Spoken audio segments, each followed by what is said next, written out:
AP పోలీసులు నటుడు పోసాని కృష్ణమురళిని హైదరాబాద్లో అరెస్టు చేశారు. బుధవారం రాత్రి గచ్చిబౌలిలోని ఆయన నివాసంలో అన్నమయ్య జిల్లా ఓబులవారిపల్లె పోలీసులు అదుపులోకి తీసుకుని అక్కడి నుంచి తరలించారు.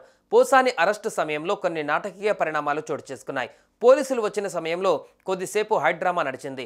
ఓబులవారిపల్లె పోలీసులు హైదరాబాద్ రాయదుర్గం పోలీసుల్ని కలిశారు. వారి సహకారంతో పోసాని ఇంటికి వెళ్లారు. ఏపీ పోలీసుల ఎంట్రీతో పోసాని ఒక్కసారిగా షాక్ అయ్యారు. తాము ఆంధ్రప్రదేశ్ పోలీసులమని, అక్కడ నమోదైన కేసులో అరెస్టు చేసేందుకు వచ్చామని చెప్పారు.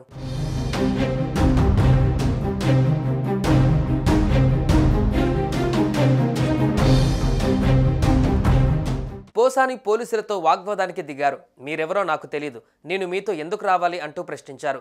నాకు ఆరోగ్యం సరిగా లేదు, ఆసుపత్రిలో ట్రీట్మెంట్ చేయించుకోవాలి.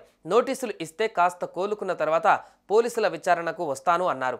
మేము చట్ట ప్రకారమే అరెస్టు చేయడానికి వచ్చాం, సహకరించండి అని పోలీసులు కూడా పోసానిని కోరారు. మీరు మా ఇంట్లోకి ఎలా వస్తారు అని పోసాని ప్రశ్నించారు. మేము అరెస్టు చేయాలంటే కన్యాకుమారి నుండి కాశ్మీర్ వరకు ఎక్కడికైనా వస్తామంటూ పోలీసులు చెప్పారు.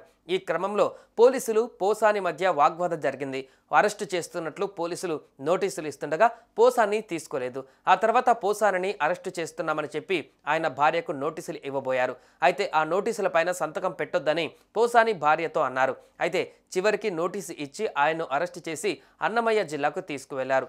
ఆయన్ను ఓబులవారిపల్లె పోలీస్ స్టేషన్కు తీసుకువెళ్లి అనంతరం రైల్వే కోడూరు ప్రభుత్వ ఆసుపత్రిలో వైద్య పరీక్షలు నిర్వహించి కోర్టులో హాజరుపరుస్తారని తెలుస్తోంది.